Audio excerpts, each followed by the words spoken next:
So as we are saying now that the material part of us is Prakriti and the immaterial part is seeking for Mukti. So is this just a model for helping us to understand, or else is this factual? No, it's a model. It's just a model. It's a model because the body itself is a model.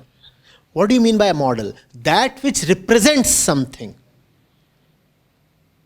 Whatever you can think of or conceptualize is just a model. Because if it is not a model, then it ought to be the truth. It is not the truth, obviously, because the truth is not bodily. Obviously. So every word is just used to model something. When we are speaking, we are actually modeling. A model and a concept are fundamentally the same thing. Right? So it is a model. But it's a very, very useful model. Useful for whom? For one who is... For the body? Yeah. Useful for? The Purush. Purush itself is the model, right? But then there is somebody who is dissatisfied. We can consider the structure of the mind itself is like that, entangled. And we are modeling this way to understand it. And that's right. Because there is nothing else that can reach the mind except words. And every word is an exercise in modeling. So it is a model. There is no doubt about it. But then what else can be used? Rather we can look at the mind as a mechanism. Whatsoever is mechanical within you, that is Prakriti. Right? And then there is something that is dependent on the body and yet not satisfied with just things bodily or material. That is what is called as Purush. That Purush is not Atma. That Purush is consciousness, Chetna.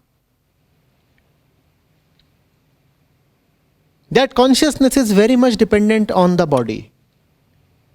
If your head is banged with a hammer, consciousness will take a beating. Right?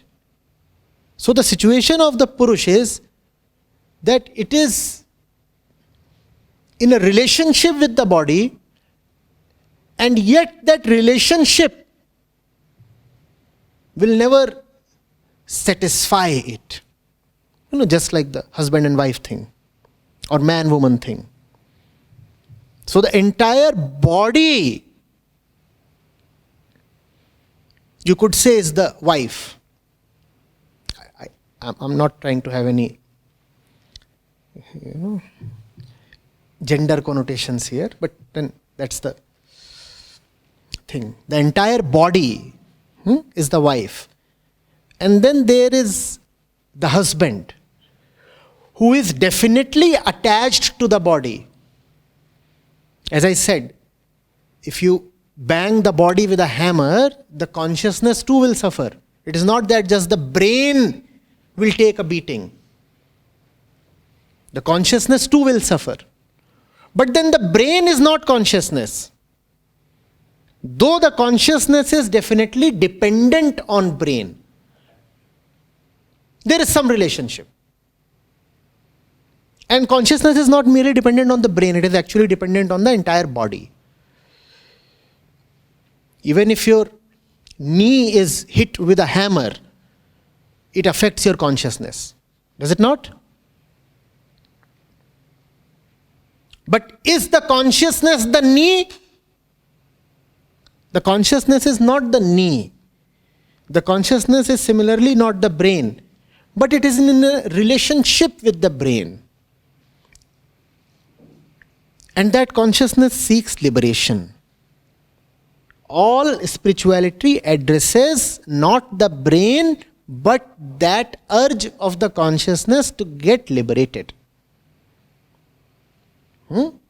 Therefore, those who apply only the brain in comprehending the spiritual notes definitely end up misinterpreting.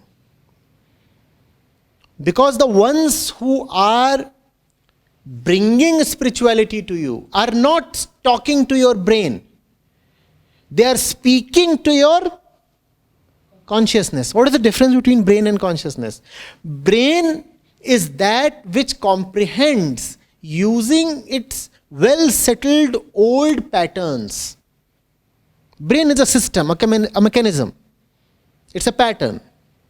It's a particular way. Consciousness can go beyond the old ways. Spirituality brings something new to you, and the brain with its old ways cannot decipher that. But consciousness can, though it would stretch the consciousness.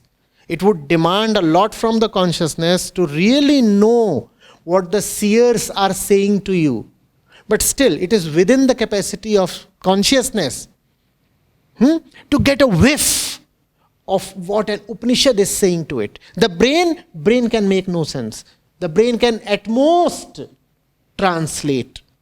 The brain can at most interpret like a computer. Can a computer understand? You can have artificial intelligence or whatsoever, but can a machine or a process or a system ever understand? Understanding is a function of consciousness, not anything that has weight, not anything that is bodily or material. If a awakened mind gets knocked up with a hammer, will it forget everything? The Vivek you mentioned. Whatsoever is in the purview of memory is prone to be forgotten. Because memory is very much bodily. Memory resides in the cells.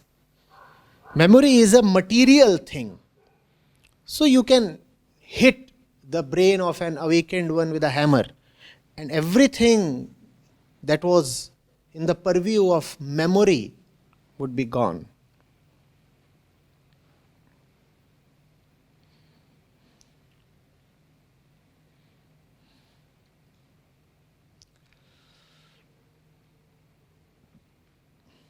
Do not believe in fancy miracles. That won't happen. If you shoot a so-called awakened person, he will bleed. That's Prakriti.